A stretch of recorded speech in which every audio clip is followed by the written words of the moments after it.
Bonsoir à toutes et à tous. Nous sommes jeudi 20 février et il est 19 h et quelques minutes, donc bienvenue à chacun. Je vais juste reprendre quelques grandes pensées depuis qu'on a repris sur cette transformation de la nouvelle création. Je vais aller sur le fait que, pour résumer un petit peu là où nous allons et pour s'y retrouver quand même tous ensemble, redire que la transformation spirituelle, c'est un processus de passage, je dirais un processus de naissance. Nous avançons en grandissant, en nous laissant transformer, ce que la Bible appelle le fait de grandir de gloire en gloire. Voilà. Et je rappelle l'idée que Jésus a Dieu, le Père, avec son Fils, mais Dieu le Père a toujours voulu habiter et marcher avec nous. C'est une chose qu'on retrouve dans toute la parole de Dieu.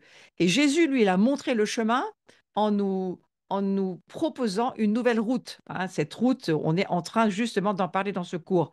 Une route nouvelle, une route vivante, une route que nous vivons par la foi. Et nous retrouvons tout ce passage concernant cette route dans le livre des Hébreux, hein. Il faut aller le lire si vous l'avez jamais lu. Et là, je suis allée sur le fait que le lieu secret où Jésus nous invite à entrer, c'est le même que celui de la tente de la rencontre. J'en ai parlé dans les cours précédents. Ce lieu secret où Dieu est déjà là et nous attend. Et en fait, c'est dans ce lieu-là où toutes les choses se passent et où les choses se transforment. C'est un lieu de passage qui mène évidemment au trône de Dieu. Ce lieu secret, c'est aussi l'endroit où on rencontre le Père qui est là. C'est le lieu où Dieu habite. C'est très intéressant d'y penser.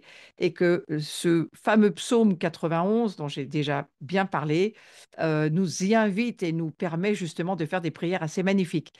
Et j'ai rappelé d'ailleurs que les psaumes sont, comme le disait David Bouillon, une arme pour nous, une arme dans nos mains très puissante pour pouvoir traverser des épreuves qui se trouvent sur notre route parce que des épreuves, il y en a eu et il y en aura encore. Donc les psaumes sont importants à ce niveau-là. Intéressant de penser aussi que le fait de passer du temps dans le lieu secret, c'est la gestation de notre destinée. Voilà, gestation en termes de naissance qui va se passer là, dans ce lieu secret d'immense, de grande, d'importante transformation. C'est le lieu de la transformation. C'est pour ça que je parle de cet endroit du lieu secret, ce lieu de l'intimité dont il est tellement question en ce moment, en tous les cas pour ceux qui suivaient un peu le mouvement prophétique. J'ai parlé des chérubins, j'ai parlé de tout ce qui se passe, on va dire, dans ce tabernacle, mais là où je voudrais revenir un tout petit peu, c'est de dire que dans ce lieu secret, ton ennemi est réduit à l'impuissance. Et on a fait un certain nombre de prières où on a dit au diable par nos déclarations ce que nous pensions de la situation du point de vue de Dieu, bien sûr, avec la parole de Dieu, bien sûr. Nous déclarons en fait ce que la parole de Dieu dit et c'est là où notre force de frappe, si nous sommes ensemble, devient extrêmement puissante. Je reprends un petit peu pour dire aussi en résumé que la tente de la rencontre, c'est le tabernacle, mais c'est là que Dieu veut nous rencontrer. C'est là que Dieu veut nous parler et c'est là, c'est dans ce lieu-là que la gloire habite. C'est le lieu où la gloire se trouve. Il faut donc aller la chercher où elle se trouve. Intéressant de penser que lorsque nous naissons à nouveau, nous naissons d'eau et d'esprit, l'Esprit Saint euh, plante en nous, vient régénérer notre esprit et il y plante une semence incorruptible. Et la gloire à voir avec ça, évidemment. Et puis le fait, l'importance immense de changer de pensée. Il faut penser à ce qu'on pense.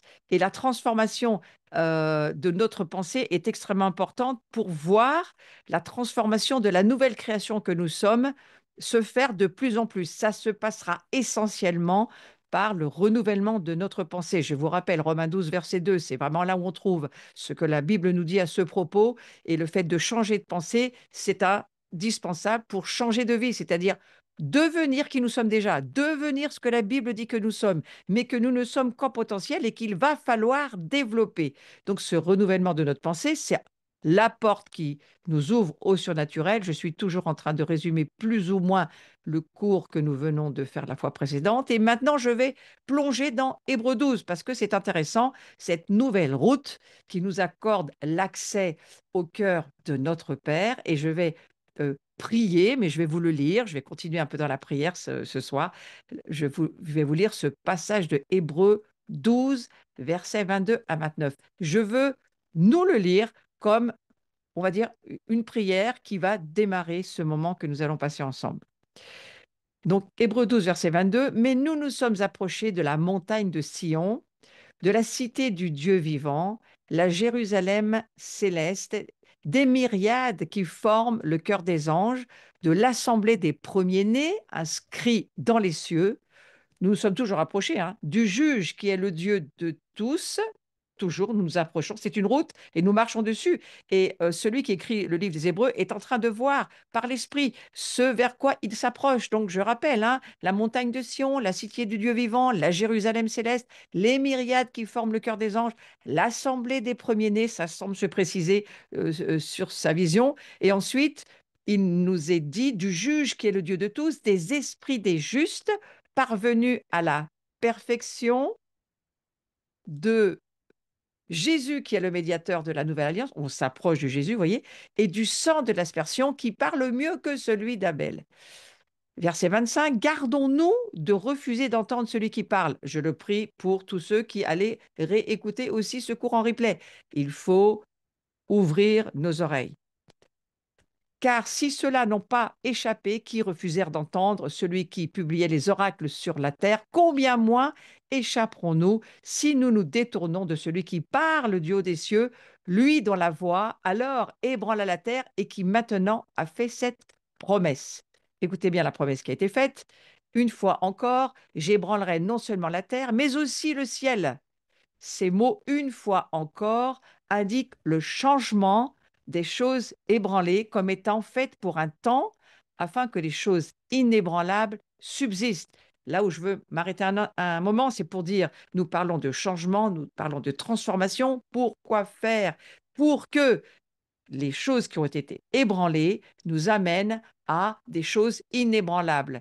Et ces choses inébranlables, eh bien, la définition, c'est qu'elles vont subsister puisqu'elles sont inébranlables.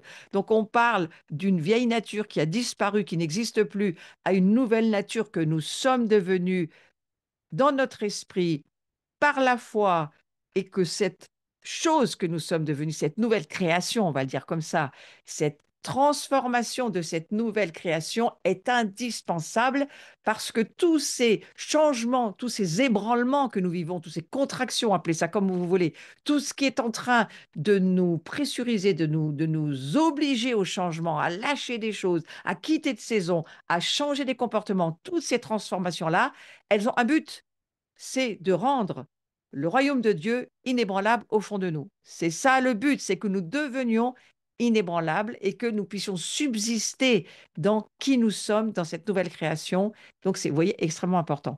Et c'est pourquoi je finirai ce passage au verset 28, recevant un royaume inébranlable, montrons notre reconnaissance et rendons à Dieu un culte qui lui soit agréable.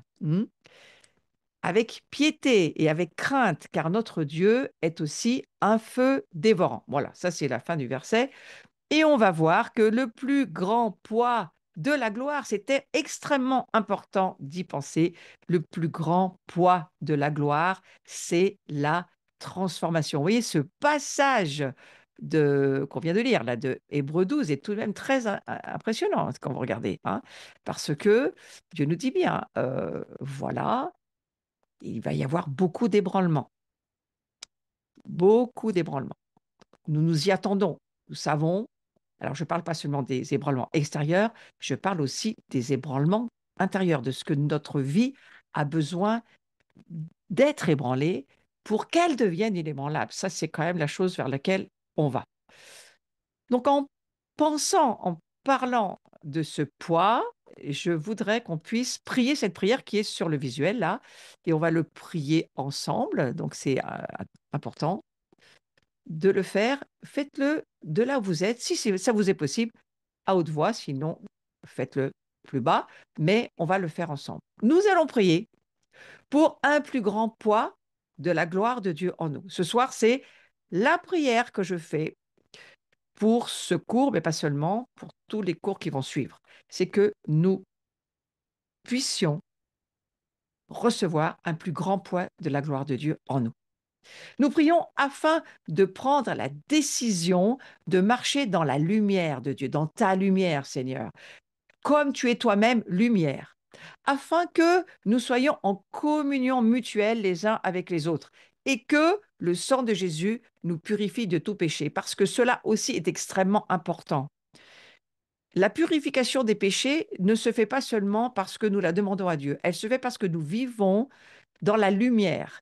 Et 1 Jean 1, 7, 8, 9 nous dira, ces versets qu'il faut savoir par cœur, ils sont très importants, c'est que si nous marchons dans la lumière comme il est lui-même dans la lumière, alors nous sommes en communion les uns avec les autres, et alors le sang de Jésus purifie tous nos péchés. Nos péchés ont à voir avec la lumière et avec la communion fraternelle. Nos péchés vont être purifiés et détruits par le sang de Jésus si nous marchons dans la lumière, si nous vivons la communion fraternelle. Donc, ce poids de gloire, il a à voir avec cette transformation.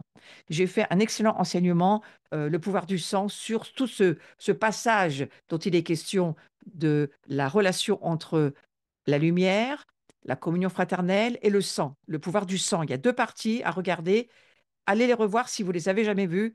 Allez les voir une première fois. Ça va vous donner euh, une révélation plus profonde et plus grande de ce dont je vous parle. L'importance vraiment de vivre dans cette gloire. Cette gloire nous oblige à vivre ensemble.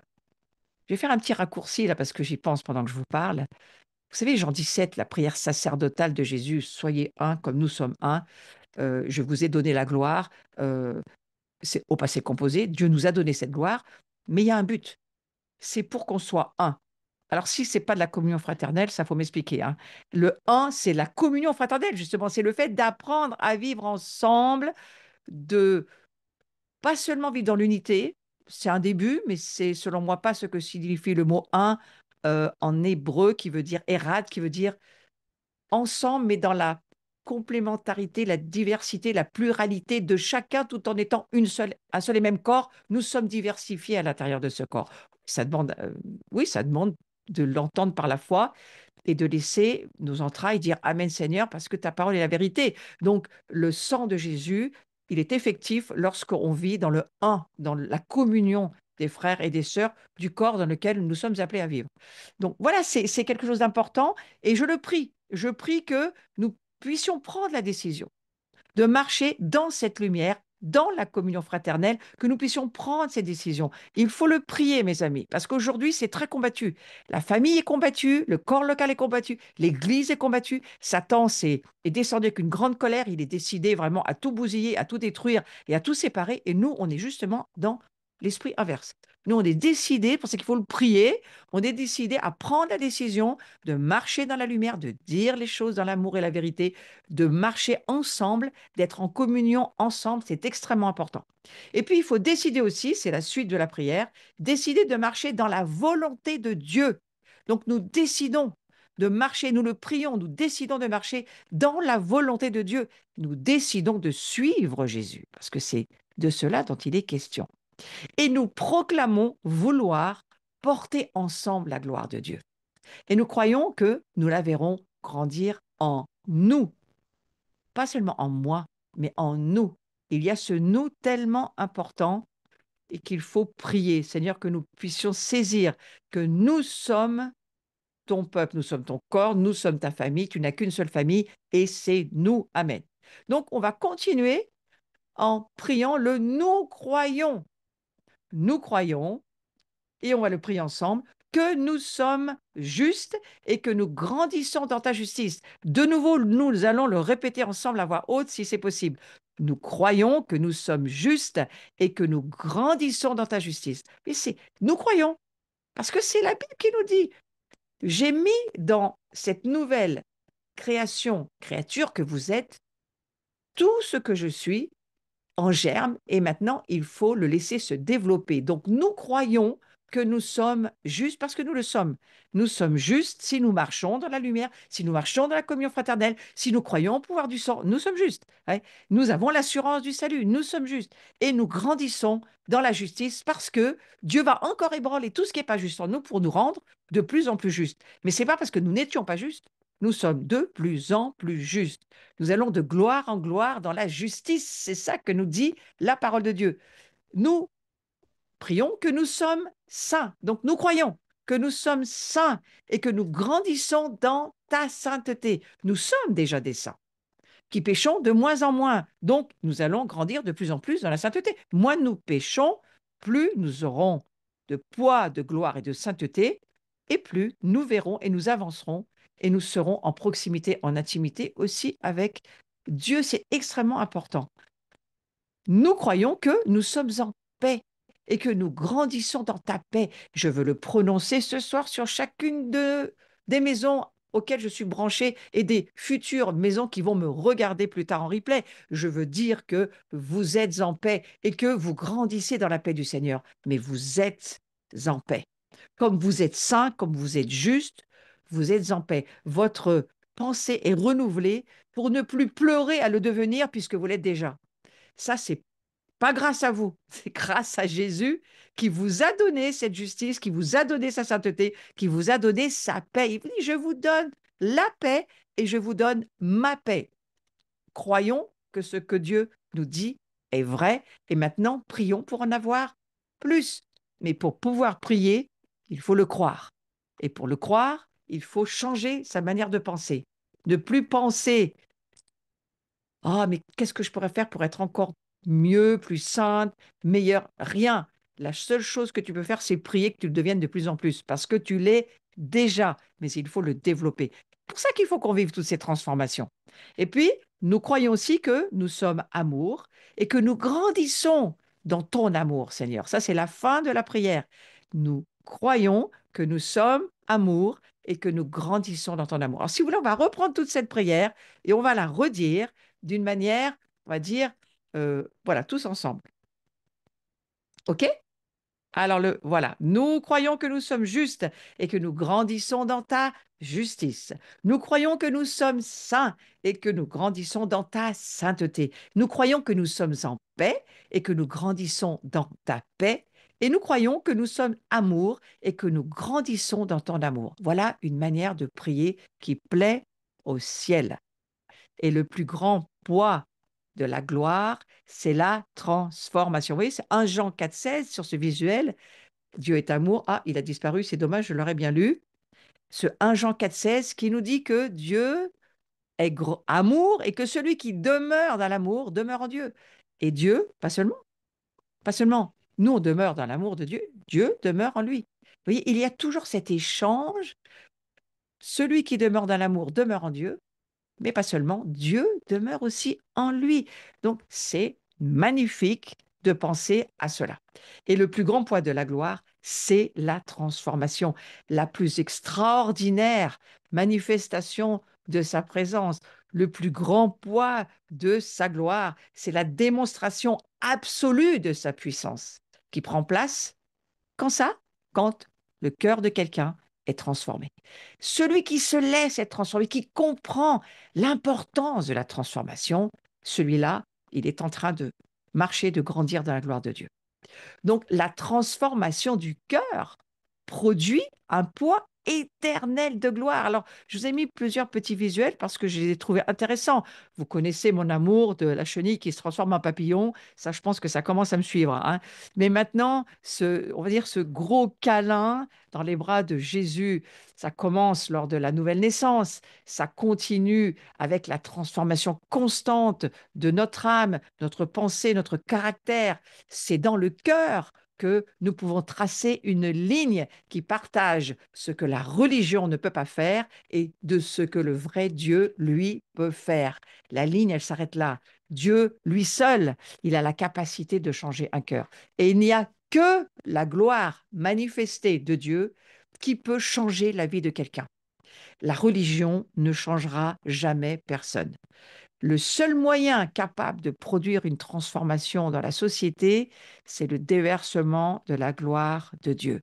Et vous voyez, ce baptême du Saint-Esprit, les dons spirituels, et puis moi je suis allée jusqu'à vous montrer la transfiguration. Regardez, ils sont là, ils sont obligés de se cacher de la lumière de la gloire de Dieu, et parfois c'est aussi cela qui nous prend.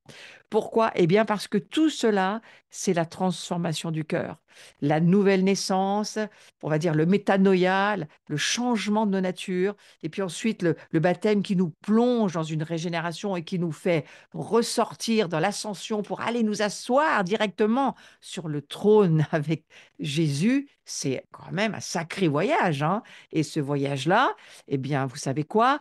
La seule possibilité de le vivre, c'est par la puissance du Saint-Esprit, mais pas seulement, c'est par la foi et c'est par la gloire de Dieu, la présence de Dieu qui, elle, nous permet de le vivre. Alors, on va lire un passage, j'ai envie de vous le lire ce soir, de Corinthiens 3.3. Je ne l'ai pas mis en visuel, je voudrais juste que vous puissiez l'écouter. La plupart, vous sortez d'une journée de travail, je veux juste parfois vous laisser un peu de repos et puis vous, voilà, laisser la parole de Dieu pénétrer en vous et pas forcément rien faire que d'écouter. Vous êtes maintenant, vous êtes manifestement une lettre de Christ, c'est ça que nous dit 2 Corinthiens 3, écrite par notre ministère, non avec de l'encre, mais avec l'Esprit de Dieu vivant, non sur des tables de pierre, mais sur des tables de chair, sur les cœurs. Je vais vous le relire. Vous êtes manifestement une lettre de Christ et vous avez été écrit avec l'Esprit de Dieu vivant sur les cœurs. C'est sur votre cœur que ça a été écrit. Voilà ce que nous dit 2 Corinthiens 3.3. Verset 4, cette assurance-là, nous l'avons par Christ auprès de Dieu. Ce n'est pas à dire que nous soyons par nous-mêmes capables de concevoir quelque chose comme venant de nous-mêmes. Notre capacité, au contraire, elle vient de Dieu. Et il nous a aussi rendus capables d'être ministres d'une nouvelle alliance, non de la lettre, mais de l'esprit, car la lettre tue, mais l'esprit vivifie. Si vous avez écouté ce verset, ça arrête la capacité. Il nous a rendus capables de concevoir, pas capables de faire par nous-mêmes, mais on n'a pas de capacité par nous-mêmes. Mais il nous a rendus capables d'être ministres d'une nouvelle alliance. Notre capacité, elle vient pas de nous-mêmes, elle vient de Dieu. Cette capacité, elle nous est donnée parce qu'on est ministre d'une nouvelle alliance, de l'esprit, et que seul l'esprit vivifie. Vous voyez, j'enlève tout le côté sombre et je garde tout le côté lumineux. Et tout à coup, ces versets, ils prennent une incroyable révélation pour nous. Je vais passer au verset 7. Si le ministère de la mort, gravé avec des lettres sur des pierres, a été glorieux, au point que les fils d'Israël ne pouvaient fixer les regards sur le visage de Moïse, à cause de la gloire de son visage, bien que cette gloire fût passagère. Combien le ministère de l'Esprit ne sera-t-il pas plus glorieux? Si le ministère de la condamnation a été glorieux, le ministère de la justice est de beaucoup supérieur en gloire. Et sous ce rapport, ce qui a été glorieux ne l'a point, ne l'a point été à cause de cette gloire qui lui est supérieure. En effet, si ce qui était passager a été glorieux, ce qui est permanent est bien plus glorieux. Je vais relier ce passage à ce que je viens de vous dire sur le passage d'Hébreu qui disait que Dieu va ébranler encore une fois tout ce qui est ébranlable. Parce qu'il a un but, nous rendre inébranlables. Il sait que les épreuves vont prendre de la hauteur et de la puissance. Il sait que le conflit spirituel va beaucoup grandir. Il sait, le Seigneur nous l'a dit dans l'Écriture, le diable est descendu avec une grande colère et on est loin d'avoir fini de se la prendre en face pour le moment. Il le sait tout ça, il nous a créés en sachant tout ça et en nous donnant tout ce qu'il nous faut pour traverser ce ça, qui n'est pas très drôle à la fin, finalement, hein. Tout ça, c'est ces épreuves et tout ce qu'on va avoir à traverser. Mais il nous dit qu'il y a un ministère supérieur de gloire, non pas du ministère qui a été gravé, le ministère mosaïque, tout ce qui s'est passé du temps de Moïse, c'était très bien. Il y avait de la gloire. Regardez, il y avait une gloire sur le visage de Moïse. Moïse se cachait parce que ce que Moïse ne voulait pas, c'est que les gens voient que cette gloire, elle était passagère et qu'elle allait disparaître. Ça, Moïse, il voulait pas. Donc, il cachait son visage à cause de ça. Est-ce que vous saisissez que nous, on a une gloire que Dieu nous demande de ne pas voiler? Ouais, il a une gloire qu'il voudrait que les autres voient. Et que cette gloire-là, elle n'est pas du tout passagère. Elle est éternelle. Cette gloire, ce ministère de la justice dont il est question, de beaucoup supérieur en gloire, nous sommes justifiés par quoi? Par le sang de Jésus et par la foi.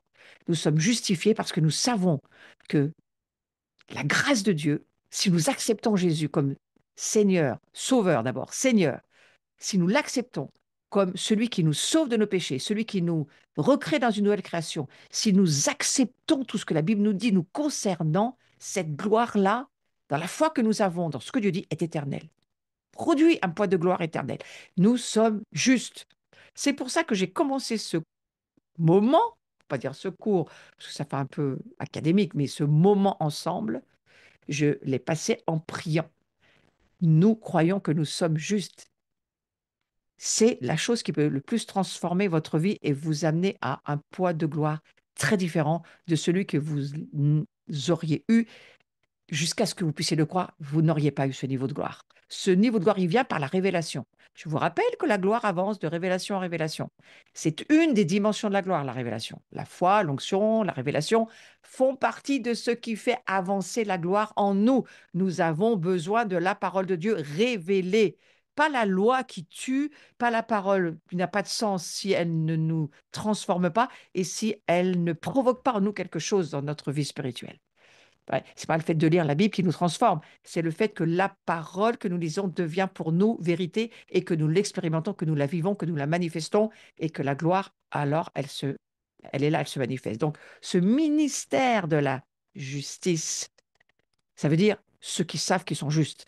Ministère, on le prend dans le sens de ceux qui font partie et qui savent dans le royaume de Dieu qu'ils sont les ministres de la réconciliation et de la justice, puisqu'ils sont eux-mêmes rendus justes et qu'ils le savent et qu'ils le vivent. Ah, c'est de cela dont il est question. Beaucoup supérieur en gloire. Et ce que j'aime dans ce passage au verset 10, c'est sous ce rapport, ce qui a été glorieux ne l'a point été à cause de cette gloire qui lui est supérieure. C'est-à-dire qu'il y a une gloire dans le passé, mais passagère. La gloire que nous sommes dans la nouvelle création n'est plus passagère. Elle est en train d'entrer dans l'éternité et c'est de cela dont il est question. Ce qui est permanent est bien plus glorieux. Hein. Ça, c'est le verset 11 de ce passage. Verset 12. Ayant donc cette espérance, nous usons d'une grande liberté.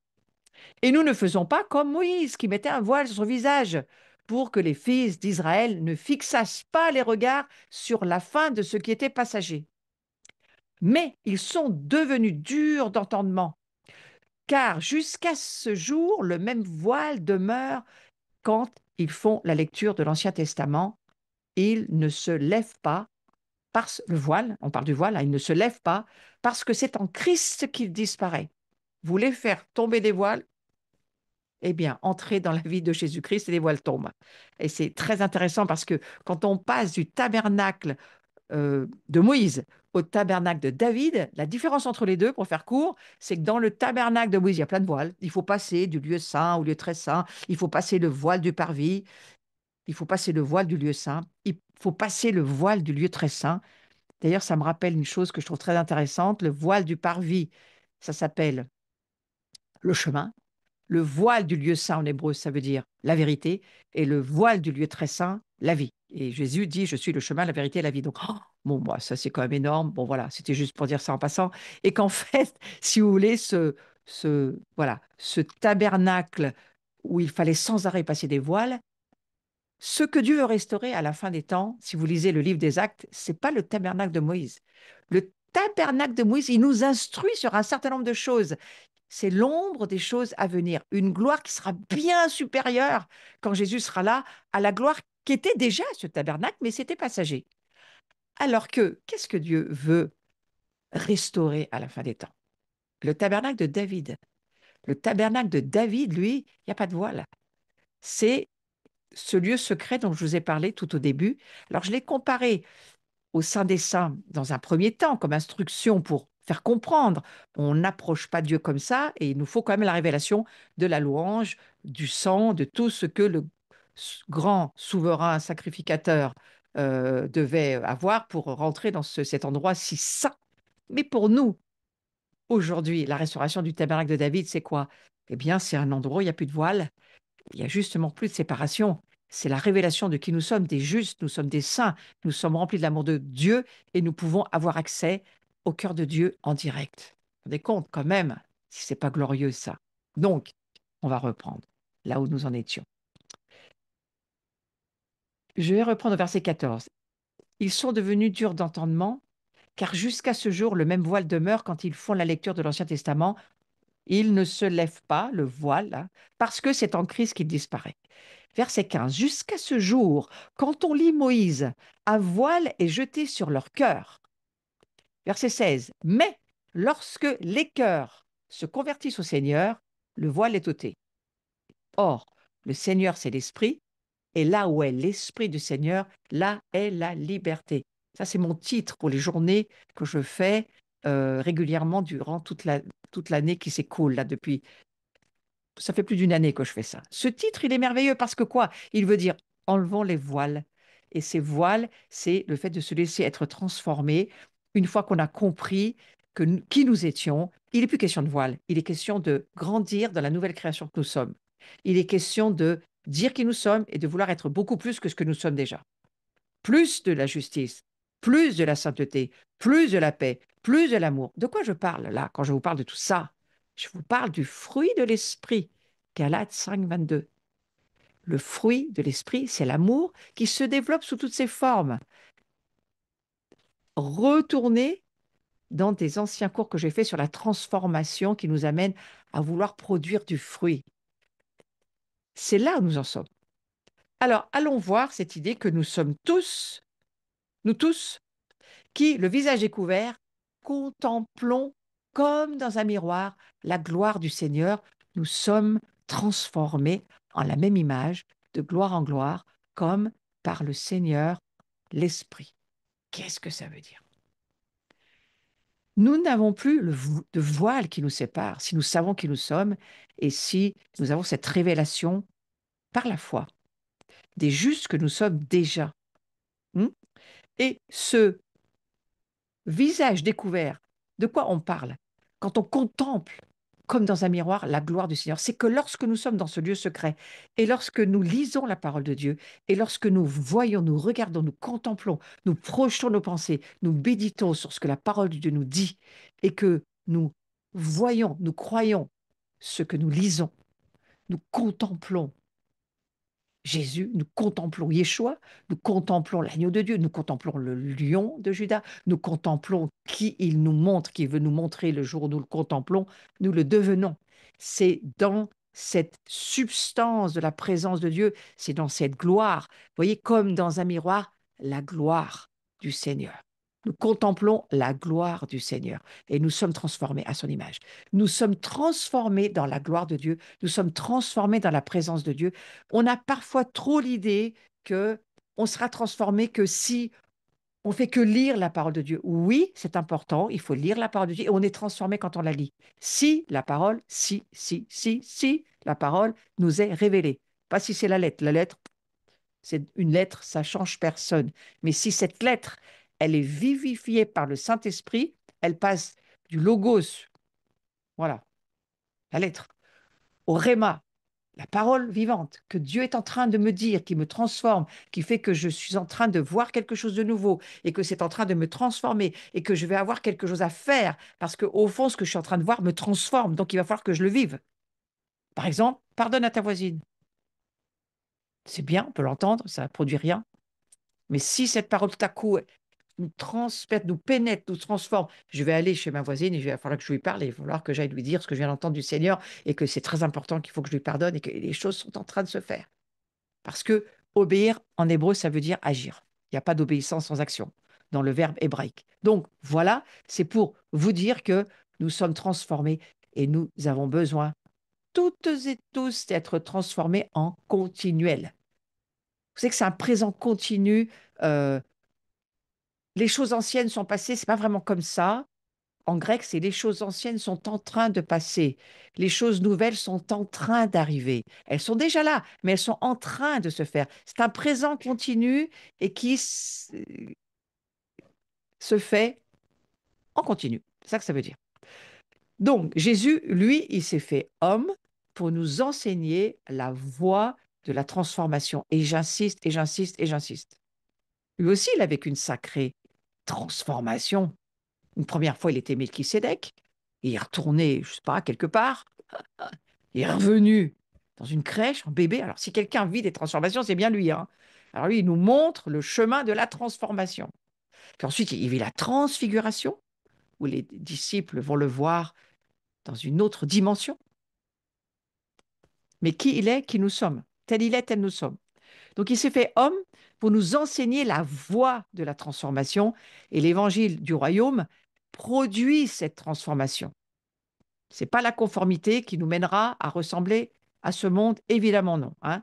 Donc on va reprendre Romains 12, 2, mais qu'on sait tous par cœur. Soyez transformés continuellement, disent certains versets, par le renouvellement de votre pensée, mais ne vous conformez pas au monde. Il y a beaucoup de traductions très différentes, dont une que j'aime bien qui dit, nous sommes appelés à réorienter nos pensées. Il faut que nos pensées prennent une autre orientation. Bien souvent, que j'entends les gens prier, je les entends prier, ils partent des ténèbres, ils racontent les ténèbres et ils prient Dieu en expliquant à Dieu les ténèbres. Moi, je pense que ça ne sert pas à grand-chose.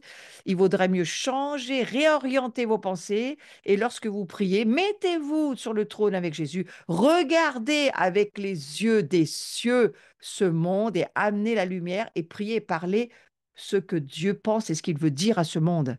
On n'est pas là pour prier les ténèbres, on est là pour prier la lumière. C'est la gloire de Dieu qui transforme. De parler des ténèbres, d'expliquer les ténèbres, même à Dieu ce que ça représente, ça change rien. Et nos opinions, encore moins. Quand vous priez, priez pas vos opinions. Ça, bon, no comment, d'accord? On va pas plus loin que ça sur ce sujet, mais c'est vraiment pas une bonne chose de prier vos opinions. Il faut prier ce que Dieu dit de la situation. Ouais. Jésus nous a rendus justes. Et vous savez quoi? Je pense qu'il a rendu justes tous ceux qui croient en lui. Rendu juste, c'est-à-dire c'est fait. Et cette justice, j'en ai parlé la dernière fois, c'est pas seulement le côté du tribunal où voilà, il y a plus rien contre vous et vous avez, on va dire, une page blanche et on n'a plus rien à vous reprocher. C'est pas seulement ça. C'est vous êtes rendu juste dans qui vous êtes, dans votre comportement moral, dans vos comportements intérieurs. Vous êtes intelligent, vous êtes obéissant, vous êtes rempli de sagesse. Vous êtes qui Jésus dit que vous êtes. D'accord? Donc, ça veut dire que l'opinion que vous avez de vous n'intéresse pas Dieu. Dieu, ce qui l'intéresse, c'est l'opinion que vous connaissez qu'il a de vous. Donc, il faut réorienter nos pensées. Dieu est un père, il a fait sa famille, et lorsque nous naissons en Jésus-Christ, l'esprit que nous sommes devenus, et il faut le croire par la foi, l'être intérieur que nous sommes devenus, nous le sommes vraiment devenus. Donc voilà, il faut le croire. Repentez-vous et croyez à la bonne nouvelle de l'Évangile. Jean-Baptiste, il savait parfaitement qu'on aurait beaucoup de mal à croire sans renouvellement de nos pensées. C'est pour ça qu'il a dit, repentez-vous. Changez tout votre système de pensée parce qu'il faut que vous puissiez croire que vous êtes supérieur à moi dans le royaume de Dieu. Celui qui est le plus petit dans le royaume de Dieu, il est plus grand que Jean le Baptiste. Waouh, c'est énorme quand même. Voilà. Pourquoi tu nous dis ça? Parce qu'il sait que ceux qui ont renoncé à leur vieille vie, qui ont une identification à la mort de Christ, qui savent qu'ils n'ont aucune capacité en eux-mêmes, qui n'ont rien de bon dans leur chair, et que la vieille nature, elle a été crucifiée pour qu'on ne la subisse plus, maintenant, notre chair, il va falloir la laisser être transformée par l'Esprit Saint qui est qui nous sommes en nous. Et notre chair a besoin de transformation, mes amis. Vous vous souvenez ce que c'est que la chair dans les premiers cours du disciple? La chair, c'est pas seulement votre corps, mais c'est votre âme. L'âme, c'est la vie. V-I-E. En français, c'est parfait. Volonté, intelligence, émotion. Donc, tout ce qui est du domaine de la volonté, tout ce qui est du domaine des pensées, de l'intelligence. Je viens de vous lire dans Romains 12.2. Tout ce qui est du domaine des émotions doit être guéri, transformé, purifié, sanctifié pour que vous soyez vraiment qui vous êtes vraiment. C'est ça la transformation. Et pour nous rendre inébranlables, on va vous dire une grosse vacherie, demain ça va vous glisser comme sur les plumes d'un canard. Parce que vos émotions, si elles sont guéries, si elles sont libres, s'il n'y a pas de démonologie, s'il n'y a pas de blessure, s'il n'y a pas de non-pardon qui traîne, s'il n'y a pas des mains du diable qui est là pour vous donner des accès et venir vous tourmenter, mais ça vous fait quoi? Rien. Ouais, il faut arriver à ce côté du royaume de Dieu en nous inébranlable. Ouais. Alors, on va lire un petit verset, mais il n'est pas petit ce verset, Romains 8, 30. Ceux qu'il a ainsi destinés, c'est de nous dont il s'agit, hein. Il les a aussi appelés à lui. C'est de nous dont il s'agit. Ceux qu'il a ainsi appelés, il les a aussi déclarés justes, justifiés. Je vous rappelle que c'est plus que le salut justifié en termes de ah, les péchés sont pardonnés. Non, il nous a rendus zélés comme lui. Hmm. Et ceux qu'il a aussi déclarés justes, c'est pas fini, hein. Il les a aussi conduits à la gloire. Mais vous remarquez que tout est au passé composé. C'est déjà fait. Vous avez une autre traduction qui va vous dire il les a aussi glorifiés. Mais être glorifié, ça veut dire avoir été conduit à la gloire. Être justifié, ça veut dire avoir été conduit à être juste. Vous marchez sur le chemin des justes, vous êtes juste. Être sanctifié, ça veut dire, eh bien, vous êtes déjà en train de marcher sur le chemin des saints. Aucun pécheur ne peut marcher sur le chemin de la sainteté. Il n'y a que des saints qui le peuvent. Voilà ce que Jésus nous dit. Oui, je sais, il faut un petit moment pour le croire. C'est tout le travail de la transformation. C'est tout le travail de la délivrance. Il y a beaucoup de démons à chasser d'incrédulité, c'est certain. Eh bien, écoutez, demain matin, vous gênez pas, hein, sous la douche, hein. Voilà. Vous pouvez les mettre dehors, tous ces, je les appelle les lutins, moi, tous les démons qui sont là et qui nous empêchent de croire ce que Dieu dit. Ce monde d'incrédulité qui voudrait habiter chez nous, il faut le refuser, il faut se battre contre, il faut déclarer la vérité, pas les mensonges du diable, encore moins nos opinions sur ce qu'on pense des autres. Ah, mais Seigneur, tu vois, tu te rends compte, cette personne-là, mais tu vois bien la misère dans laquelle elle vit. Mais il s'en fout, Dieu, il sait, il connaît la misère. Lui, ce qu'il a besoin, c'est que toi, tu pries que cette personne-là, elle peut toucher à la gloire et à la lumière de Dieu. J'aime beaucoup ce visuel. Jésus nous a rendus, c'est au passé composé. Il nous a rendus justes par Dieu, évidemment pas par nous, c'est sûr. Sans la croix, on ne peut pas être juste. Mais une fois qu'on a la révélation de la croix, l'orgueil, il est terminé, il est rendu.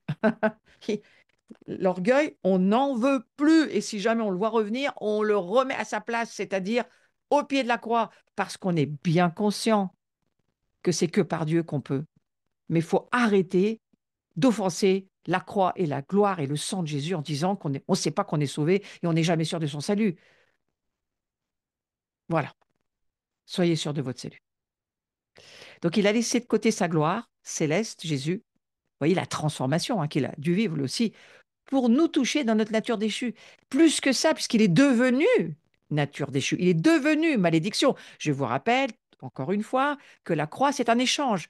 L'échange de nature, c'est pour ça qu'il fallait que Jésus vienne dans son incarnation pour prendre notre nature déchue et la détruire, la laisser être détruite pour nous. La croix, il paye pour nous, parce qu'on est en lui.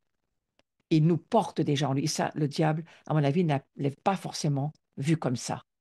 Mais c'est pour cela qu'il paye pour nous, parce qu'on est en lui. Et que notre identification à la croix est tellement importante. C'est en nous identifiant dans sa mort que nous voyons. C'est plus nous, c'est lui en nous.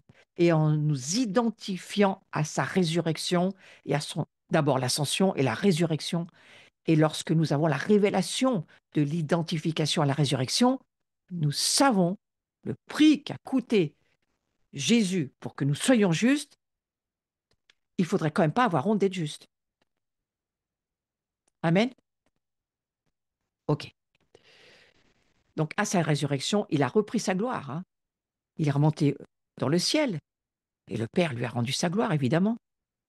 Et qu'est-ce qu'il nous dit dans Jean 17? Je leur ai donné la gloire que tu m'as donnée, c'est au passé composé. C'est déjà fait. C'est pour ça qu'il faut bien travailler à l'école primaire, hein, pour faire la différence entre le présent, le passé et le futur. Et le passé composé, parce que si vous n'avez pas la notion des conjugaisons, c'est dommage. Il faut être très attentif aux conjugaisons dans l'écriture. Ouais. Il nous a déjà donné sa gloire. Maintenant, il faut la faire grandir. Ça, c'est autre chose, mais on l'a déjà.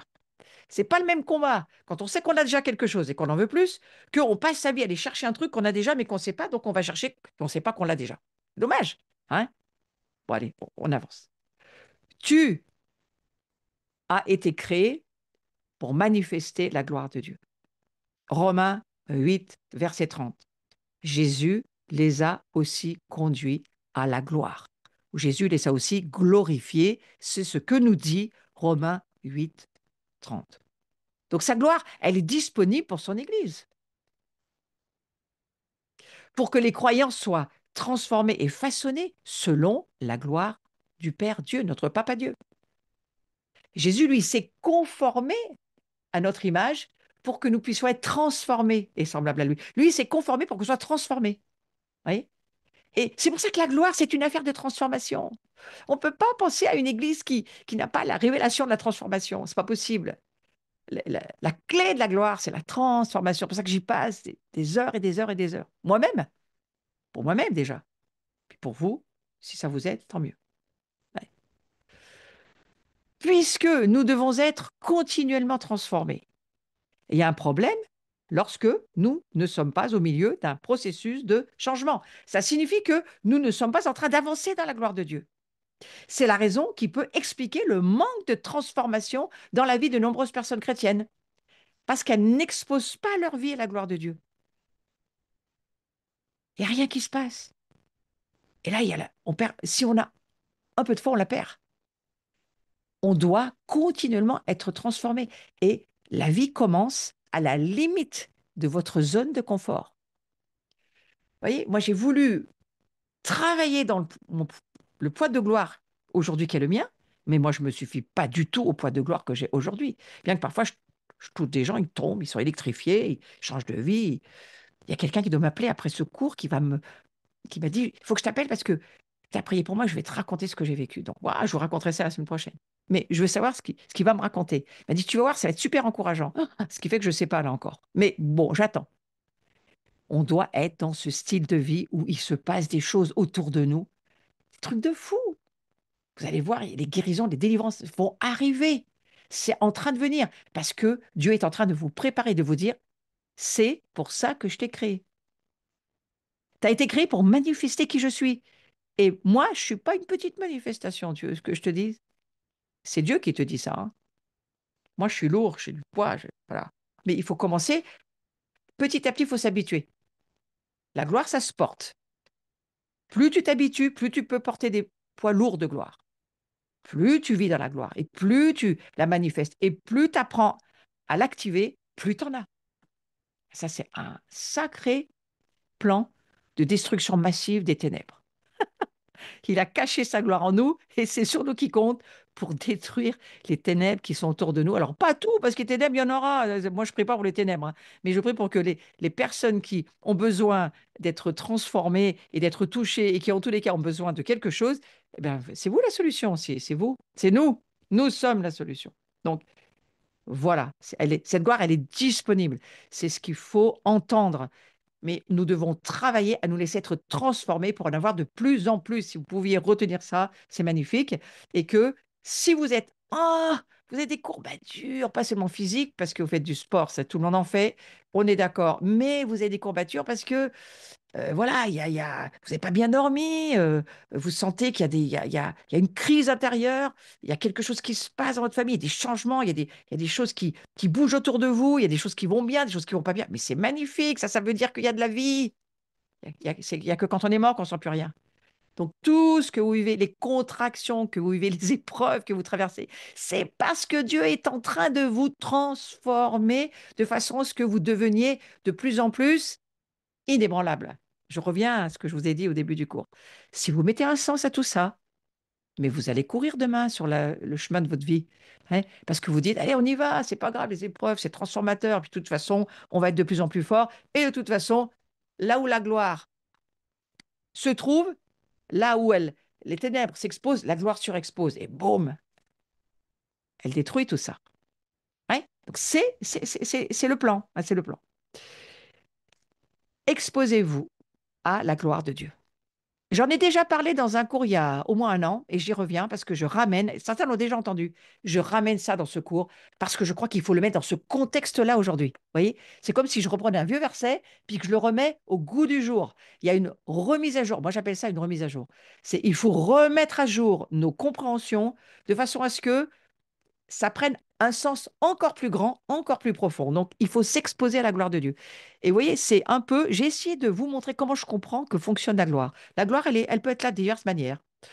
Un endroit, un autre, de divers. Elle n'est pas, vous voyez, c'est pas quelque chose qui est omniprésent. Mais la gloire, elle est à certains endroits, à certains lieux, d'une certaine manière, sous une certaine forme. Il faut s'y exposer. C'est comme on s'expose à la lumière. Vous voulez bronzer, ben, si c'est l'hiver, vous allez faire des UV et vous allez bronzer. La gloire, c'est pareil. Il faut se mettre dessous, il faut se mettre dedans. Et Jésus, lui, quand il est rentré dans son incarnation, il s'est fait homme, mais qu'est-ce qu'il nous a enseigné? Cette voie de la gloire, c'est-à-dire cette voie de la transformation. Et souvent, il disait, regardez aux disciples, faites ce que je fais, et puis faites-le comme je fais. Je vous montre, puis après, vous allez le faire. Et après, les disciples, ils faisaient, puis ça marchait très bien. Voilà, parce il s'expose à ce que la gloire leur dit. Et si on fait ce que la gloire nous dit, ça fonctionne. Donc il faut s'exposer. Jésus, il s'est exposé. Un peu comme pour une exposition avec une photo. Si vous avez déjà fait de la photographie, moi j'ai vu des gens en faire.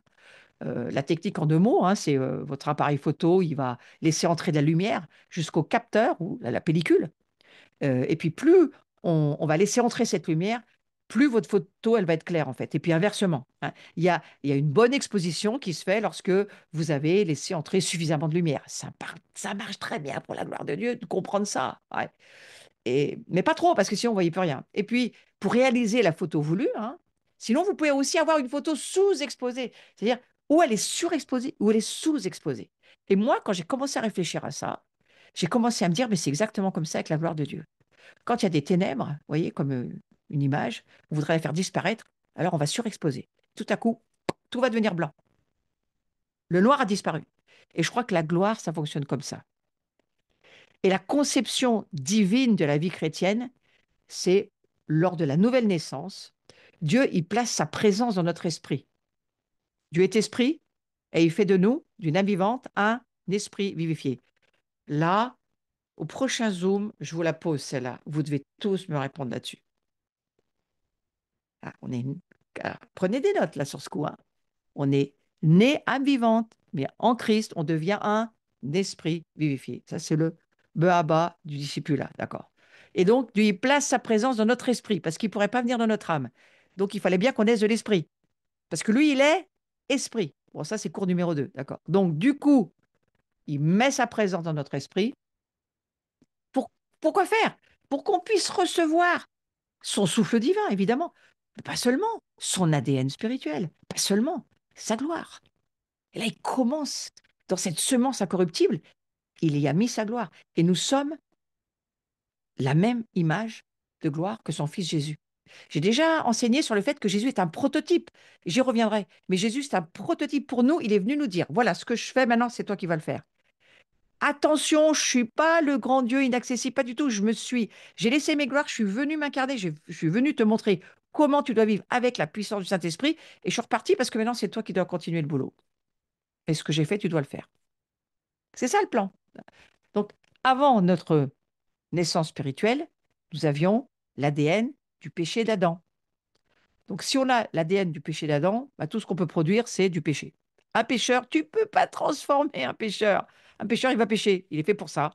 Et je ne parle pas des poissons, là, d'accord. Mais maintenant, nous sommes dans l'ADN sanctifié de Dieu. Donc, si nous recevons, nous l'avons reçu, il n'y a pas de si, l'ADN de Dieu, nous produisons de l'ADN divin. C'est pour ça qu'on va entrer dans un temps. Ça va venir. On va voir des miracles créateurs. Pour le moment, on manque de foi, mais la foi vient avec la parole de Dieu qui nous révèle ce que Dieu attend qu'on fasse. Et des miracles créateurs, on n'en voit pas beaucoup, mais on va proclamer qu'on va en voir on va commencer à voir un petit peu, puis on va voir de plus en plus de miracles créateurs. Pourquoi? Parce qu'on a un ADN divin. Repentons-nous et croyons. Toujours, je me dis, quand ça marche pas, je me dis toujours, c'est pas Dieu qui a un problème, c'est nous qui avons un problème. C'est pas Dieu qui se trompe quand il écrit des choses soi-disant irréalisables. Non, c'est réalisable. Mais c'est parce que nous, on a besoin juste de dire transformation des pensées et de tout le reste. D'accord? Donc l'ADN divin, il contient la gloire de Dieu et nous sommes de l'ADN divin dans notre esprit. Alors, je reviens sur le fait que avant notre naissance spirituelle, on avait l'ADN du péché d'Adam, mais maintenant, nous sommes, c'est pas nous avons, hein, nous sommes l'ADN sanctifié de Dieu. On a un ADN saint, vous vous rendez compte? Non, vous ne vous rendez pas compte, moi non plus, mais je le dis, nous avons un ADN saint. Hein. C'est quelque chose, mais bien sûr qu'on ne se rend pas compte, parce que notre cerveau ne suit pas, mais on va dire, c'est un enseignement qui s'appelle révélation. Donc c'est juste nos entrailles, notre esprit qui dit Amen. Non seulement je suis saint, je suis juste, je suis en train de devenir qui je suis déjà, mais j'avance dans la sainteté, la justice, l'amour, la perfection. Mais en plus, j'ai un ADN divin. Youhou. Bon. Et on l'a reçu à l'échange à la croix, parce que c'est à la croix qu'on l'a reçu. C'est pas parce qu'on prêche des choses qu'on n'arrive pas à croire que c'est pas vrai. Faites-moi un signe. Mhm. Donc la parole de Dieu, elle nous enseigne à laisser derrière nous notre passé, toute la crédulité, tout ce qu'on pensait savoir, on n'avait absolument rien compris, tout ce que, voilà, laisser derrière, avancer vers la maturité. Et comme je vois que c'est 20 heures, c'est désolant, il faudra que je m'arrête. Mais voilà, on avance dans cette maturité dans laquelle nous sommes. Et je vais finir juste mon petit paragraphe. La vie chrétienne n'est pas inerte. Elle n'a jamais été prévue pour qu'on soit à l'aise dans certaines étapes à traverser. Jamais, jamais.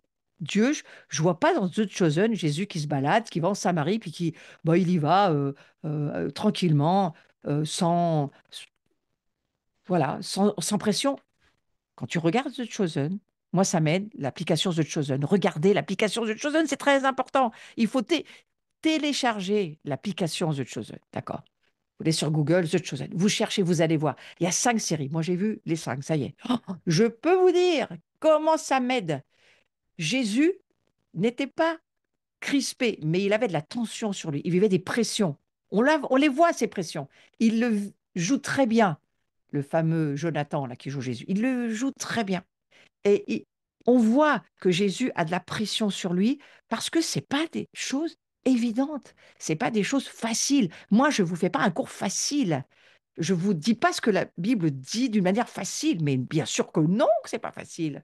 Mais on doit rentrer par la foi dans ce que Dieu nous dit et se dire, c'est peut-être pas facile, mais comme c'est pas moi qui vais le faire, je devrais quand même y arriver puisque c'est Dieu qui va le faire.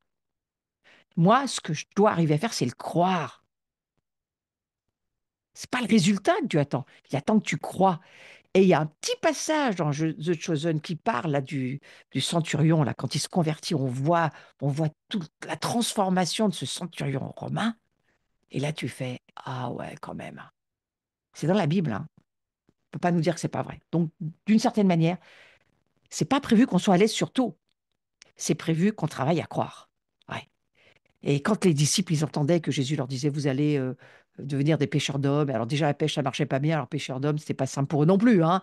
Hein, si Jésus leur disait pas pêcher à gauche, il n'y avait pas grand-chose. Hein. Mais bon, après, quand l'Esprit de Dieu les a envoyés, regardez aujourd'hui, on est encore, nous, le résultat de leur travail. C'est quand même énorme. Hein. Pensez à ça quand même. Hein. Donc, voilà, on va finir sur l'idée que on va pas être installé dans une petite vidouillette. Et puis moi, je vous emmène pas dans une vidouillette. Mais moi, je vous emmène dans une vie où je veux, pour moi, en tous les cas, donc si vous êtes d'accord, aller dans des dimensions plus profondes et plus hautes de la gloire de Dieu. Et que même si on n'y arrive pas pour le moment, ce n'est pas une raison pour pas nous laisser être enseignés par la parole qui, elle, va nous transformer. Parce que c'est ce que la Bible nous dit. Donc, on est appelé à avancer de foi en foi, de gloire en gloire, de victoire en victoire, jusqu'à ce que nous voyons en nous de plus en plus de transformation. Et je déclare que c'est en train de se faire sur chacun et chacune d'entre nous. On va mettre les dames d'abord, chacune et chacun d'entre nous, au nom de Jésus ce soir. Soyez bénis. Amen. Ben oui, c'est déjà 20h03. Franchement, je me demande s'ils n'ont pas accéléré le réveil. Je ne sais pas. Allez, on va regarder les annonces. Alors, on se retrouve.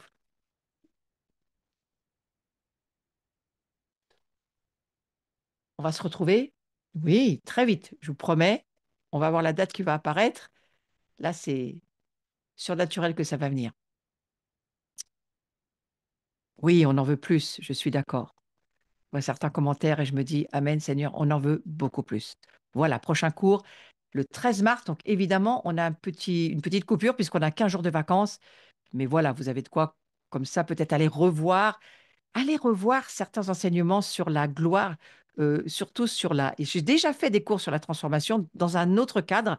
Ça pourra vous aider pendant vos vacances. Voilà, en tous les cas, on se retrouve le 13 mars à 19 heures. Ensuite, on va se voir pour ceux qui habitent autour de la ville de Angers. Attention, attention, ils ont changé l'endroit. Maintenant, c'est l'espace des Coganes, rue de la Mairie, à Saint-Germain-des-Prés. Pas du tout à Paris, hein, c'est à Angers. Hein, vous ne trompez pas d'endroit. Voilà, mais on se retrouve là pour un gros week-end, puisque ça, c'est du 28 février au 2 mars. Voilà. Ensuite, ma prochaine journée de formation en Zoom ou sous présentiel, c'est le 15 mars, le samedi 15 mars. Les inscriptions sont ouvertes et on va encore là aller entrer dans de nouvelles dimensions. Je vous dirai lesquelles quand je le saurai. Pour l'instant, je ne le sais pas, mais ça viendra. Ensuite, voilà, je suis en Belgique, hein. Bonjour à tous nos amis belges qui sont aussi là connectés. Je sais qu'il y en a un certain nombre. Soyez bénis, on se retrouvera du 21 au 23. Ensuite, je serai Christ est vivant à Paris le 5 avril pour un après-midi. Là, on va aller sur la gloire de Dieu et le rejet. Donc, si vous avez des personnes qui ont besoin d'aide sur le rejet, je vais avoir un enseignement très important sur le rejet pour cette rencontre de louange et d'intercession. Ensuite, voilà, gardez vos dates pour la petite maison avec André Coetzee au mois de mai. Et puis, on a une journée à Fréjus, hein, voilà, avec tous les amis qui sont sur la feuille. Je vous les nomme pas tous, mais ça va être une belle journée dans la louange avec Laurent Maréchal qui fera la louange. Ça va être très sympathique avec aussi Timothée Weiss qui va venir nous faire son violon. On va tous être bénis. Les Huglots en Normandie le samedi 24 mai. Voilà, c'est aussi un samedi, une journée ensemble. Et puis, les grandes rencontres de cet été, je vous les redis quand même à chaque fois, c'est important. Vous avez remarqué, ça a changé. Entrons dans le sanctuaire. Il n'est plus seulement du tout question des puits. Et vous aurez remarqué que sur la basilique, on a enlevé une fenêtre. Parce que Guy Lepout vous a dit, il y a une fenêtre qui ne devrait pas y être. Waouh, bah, ça a été enlevé. Magnifique. Vous voyez, remise à jour continuelle. Donc, nous entrons dans le sanctuaire ensemble. Venez nous rejoindre dans notre grande maison de gens. Nous allons beaucoup vivre des temps d'intimité, d'adoration, d'enseignement sur nos relations d'alliance et surtout avec Israël, avec Tal Aroni qui nous vient d'Israël, une jeune femme magnifique, louangeuse, enseignante et qui va aussi nous réjouir. Et puis le couple Gaillard, Myriam Aguila qui est bien connue de la Maison de Jean, tous des amis qui vont bouger dans ce mouvement de gloire que nous portons, que nous voulons continuer à porter. On va tous se retrouver à Gagnères, c'est trop bien. Du lundi 28 au jeudi 31, lundi soir, hein, ça commence, au jeudi 31, ça se terminera le soir aussi. Et là, nous nous attendons à de grandes choses ensemble. Il y aura des baptêmes, mais il n'y aura pas que ça. Il y aura tout un collectif qui veut vivre cette gloire de Dieu. Donc, c'est possible de la vivre ensemble et même en vacances. Voilà, c'est la bénédiction. Mes bouquins sont toujours en vente sur le site, mais sinon, rejoignez-moi quelque part et je les emmène avec moi. Vous pourrez les avoir sans payer le port. Abonnez-vous, cliquez-vous sur ma chaîne YouTube, c'est très important. Je suis ravie, je monte dans les 2200 bientôt. Mon objectif, c'est de passer les 3000 et on rouvre une bouteille de champagne. Allez. Ensuite, tous ceux qui me soutenaient, soyez bénis. Je suis bénie d'être bénie. Je vous bénis. Et puis, la dernière chose, je crois que c'est fini, c'est de vous dire que les guetteurs, aujourd'hui, prennent une autre dimension. C'est pour ça que j'ai enlevé réveillé et j'ai gardé que les guetteurs. Vous savez pourquoi? Mais parce qu'on est déjà tous réveillés. Voilà, donc les guetteurs vous attendent la semaine prochaine. Soyez tous bénis. Au revoir.